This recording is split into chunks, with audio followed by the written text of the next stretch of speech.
So what I've done here is I have summarized what we were discussing this morning.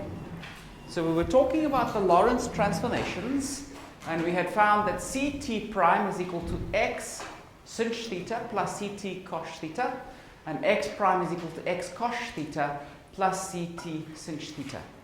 And the way we got to this transformation is we said we want to find the transformation which will take us from one solution of Maxwell's equations to another solution of Maxwell's equations. And that gave us this set of transformations. We were able to figure out what was V over C, and that was tanh theta. And knowing that this is tanh theta, just a little bit of manipulation of identities for the hyperbolic functions, we found that that was what we get for cos theta. This is what we got for sinh theta. So we got what is perhaps a more familiar form of the Lorentz transformations. Let me include y prime is equal to y and z prime is equal to z. And I want to remind you that tanh theta goes between -1 and 1. So tanh theta will always be less than 1, and cos theta will always be bigger than 1, because cof is 1 over tanh, right? Good. Now, let's do the following.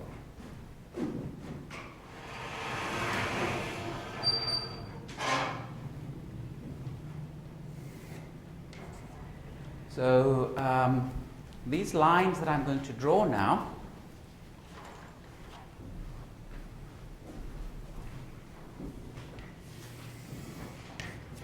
so this is the coordinate system for xt. So I'm going to draw a set of lines.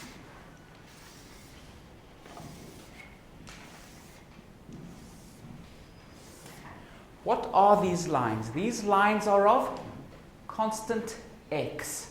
On any one of these lines, your value for x is a constant. Okay?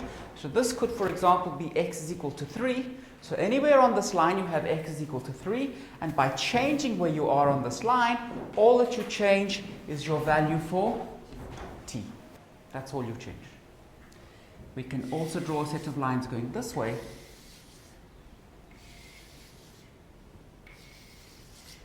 And all of these lines correspond to fixed time.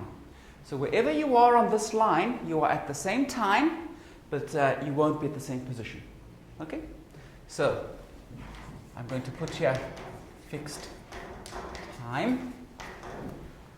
Here, fixed position. And let's be clear, by fixed position, I mean your x coordinate is fixed. And for fixed time, I mean your t coordinate is fixed. Now, let's draw the lines for fixed t prime. So this might be the first frame. Now we're going to ask for the second frame, which is moving, where t prime is fixed. What do those lines look like? If I fix t prime, it means x sinh theta plus ct cos theta equals a constant. That constant will depend on what Ct prime is. So we can say x sinh theta plus Ct cos theta is equal to some constant. I don't mind what constant, but some constant. Let me plot here Ct. So let me solve that. If I simply rewrite this equation, what do I get? I get Ct is equal to, I take this onto that side, minus x, I'm going to divide by cos, so this will be tanh theta, plus, again, constant. So this constant won't be the same as that one. This one has to be divided by cos theta, but it's some constant. Okay? What do these lines look like?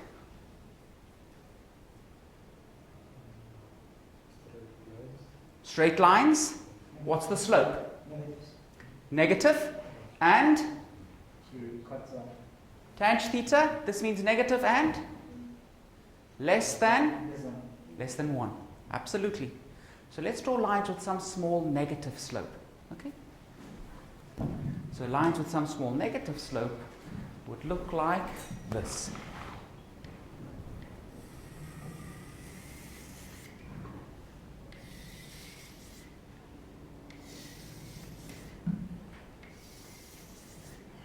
And these are now lines of fixed T prime. So fixed time, but T prime. So if you're at any point along the blue line, you're at the same value for T prime. Your value for X prime could vary, but you're at the same value for T prime. Good. I want you guys to figure out now what are the lines. So repeat this exercise. I want to know now what are the lines of fixed X prime. So fixed position, and I want fixed X prime. So figure out what those lines are, plot them. Get a blank piece of paper, draw the graph on there, figure out what are the lines of fixed X prime.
Okay, guys, some of you are not sure, so let me just talk you again through what we said when we said we wanted lines of fixed T prime.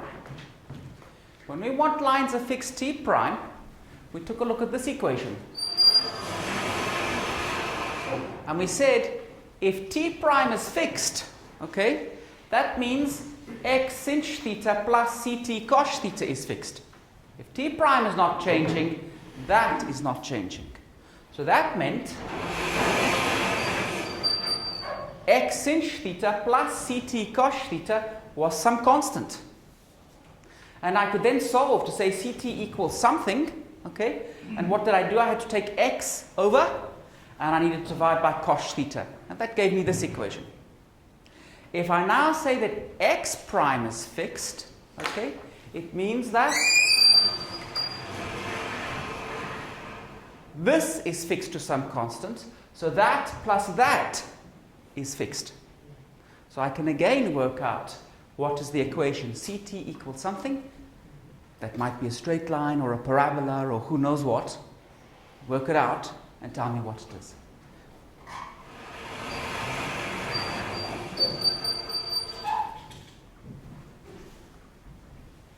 Happy?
Can anyone tell me what CT is equal to? Minus X Koch. Koch. Theta plus constant. Very good. Koch, what can you tell me about it?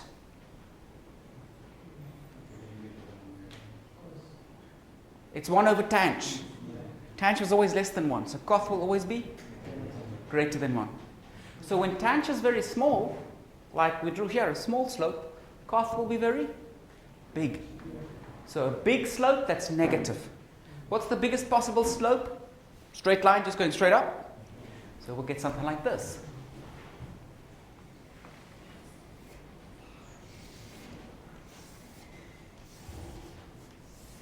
So those are the lines of fixed position. Now, I want to make a few comments about this graph. Remember before we said our conservation law for the conservation of charge. So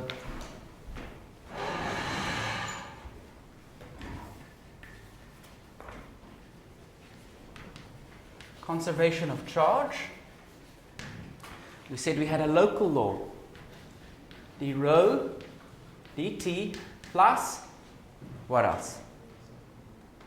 Plus divergence of J equals 0. Good. That was our local conservation law, okay? And we said this is forced on us because of special relativity. If you wanted to say the conservation of charge is actually this equation, the Q total dt is equal to 0, that equation is not good enough. This is just one equation. That's a lot of equations because there's one at each point in space and each instant in time. Rho is a field. I can talk about the charge density at any point and any time. And the current density is also a field. I can talk about the current density at any point in any time. So this is an infinite number of equations. This is just one equation. And the reason why this equation is not strong enough is that if I am solving this in the frame xt, if I have a positive charge here and a negative charge here, and they live for all times, and then at this time they just disappear. Okay, so this was plus q and this was minus q. If at this time I add up the charge, plus q plus minus q is 0. At this time, plus q minus q 0. This time, plus q minus q 0. At later times, plus q minus q 0. So this, a charge living, a negative charge living until time is 0, and a positive charge living until time is 0, this solves that equation. The total charge is always 0. Okay? So as far as the xt coordinate system is concerned, charge conservation is obeyed. But now look at the x prime t prime coordinate system. All of these points are fixed time.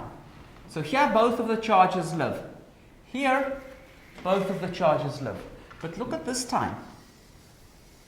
At this time you still have the negative charge, but you don't have the positive charge. So in the coordinate frame with t prime, at this time t prime, the total charge is 0, but at this time the total charge is minus q. So this equation can hold in the xt coordinates, but not the x prime t prime coordinates.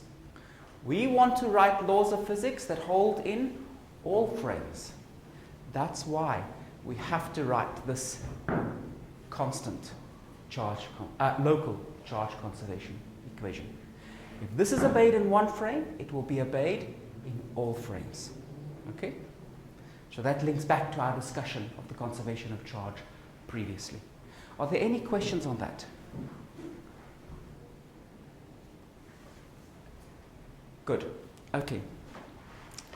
Now, the next thing that I would like to take a look at is, let's look at the following.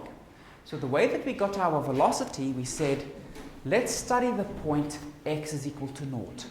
And we said if we study the point x is equal to naught, we get a certain equation for ct prime, a certain equation for x prime, and we were able to calculate what is the velocity. Now, I still want to look at x is equal to naught.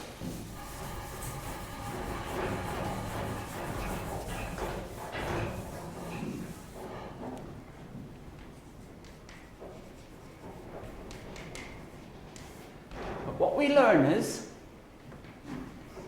ct prime will be equal to ct over the square root of 1 minus v squared over c squared. And we learn that x prime will be equal to dt over the square root of 1 minus v squared over c squared. Good. What is this first equation telling me?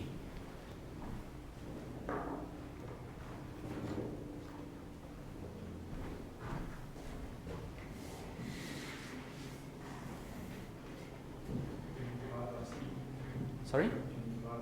Sure.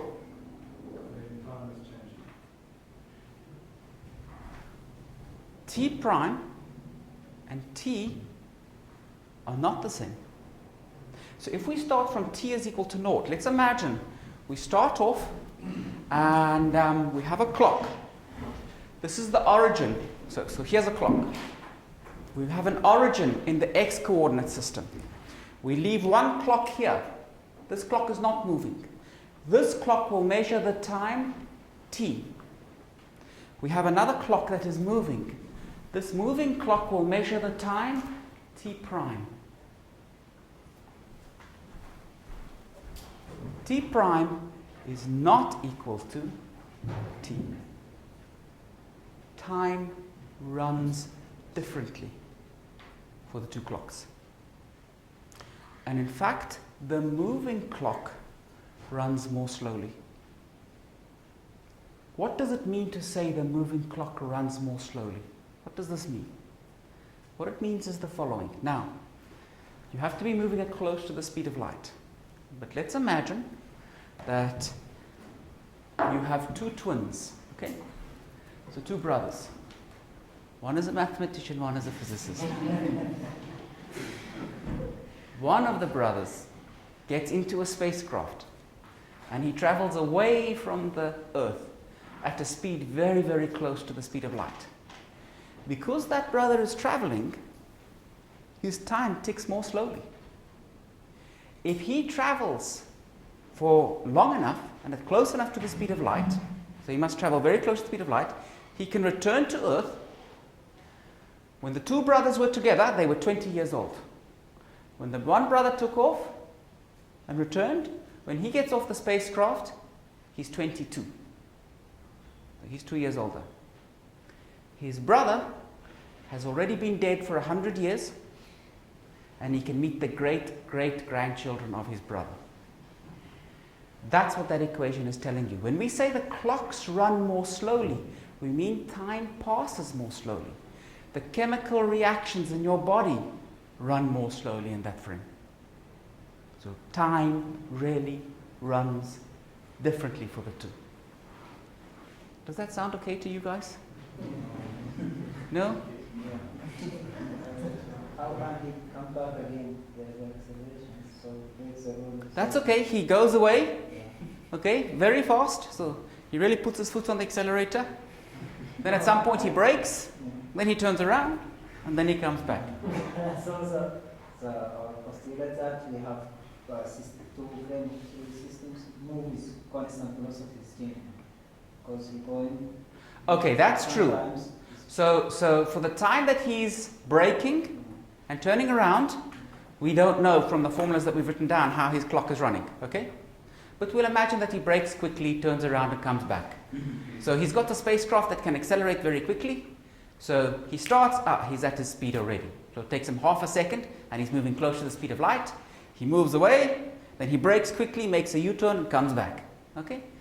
So that's the situation we'll imagine. We can imagine it, okay? We can't build that spacecraft, but we can imagine it and we can ask how would the time pass. And the person on the spacecraft maybe 2 years older, the person on Earth may have experienced, so the clock on the spacecraft, people on the spacecraft will have experienced 2 years have passed. People on Earth may have experienced 200 years has passed. That's impossible. Okay, in that case, I'm thinking of, let's say, a bizarre experiment. What if we had, let's say, a very, very, very long cat, such that its back legs would be here and its front legs would be inside the spaceship while it is traveling? What happens then to the two parts of the Okay. Very good question. I'm going to answer your question because it's been asked by physicists before, Okay. but they didn't talk about a cat, they talked about something else. I'm going to tell you what they talked about. But first of all, let me just say, you really do think like a physicist. Because immediately you started to think about what experiment we could perform. Now that's perfect. I'm going to come back to your question, okay? And you can tell me if I've answered it. I'll tell you when I think I've answered it, and you tell me if you agree. But right now I want to say, if you want to check if this is correct or not, what do? You do an experiment. And people have done an experiment. They did two types of experiments. The first one is a very straightforward one. They took a watch, two watches, accurate ones, and they set them both to naught. And they put one of the watches on a plane. They flew it around the world, landed again. So the clock that went around the world was traveling at some high speed, and they were able to predict the clock that went around the world should have ticked slightly less, a very small amount. They measured it. Perfect. The clock that traveled around the Earth really had ticked less. It's a fact. The other thing that they did the following. And I like this experiment because it's a very clear indication. You know what the result will be.